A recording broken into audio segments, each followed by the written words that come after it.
The Lost Pines of Bastrop were an oasis.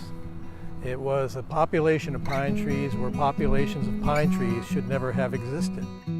People would come on it surprised. It had its own character, it had its own climate, it had its own sound, it had its own smell, and people wanted to build their lives around it.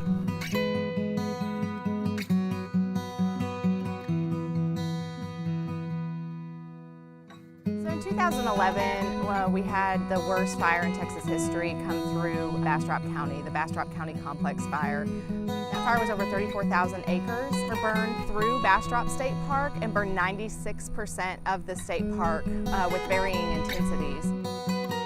The wildfire came through this area, very, very dry vegetation. The moisture content within these loblolly pines was extremely low, extremely volatile. When the fire came in, it moved very aggressively, very quickly. A very high intensity fire by all means.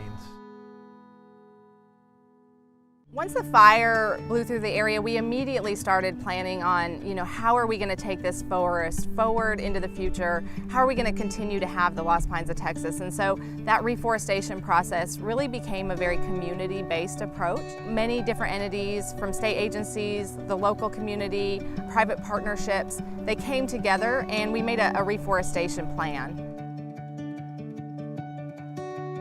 I think the stewardship component is very evident in this project because of the reforestation effort. A seedling placed into a hand of a grieving property owner, it has a very medicinal effect, it seems, a very calming effect, and provides hope. That replanting effort really gave the emphasis to move that forward. It gave people that hope, and it brought back landscape and ecology that identifies this community. The success of it was huge.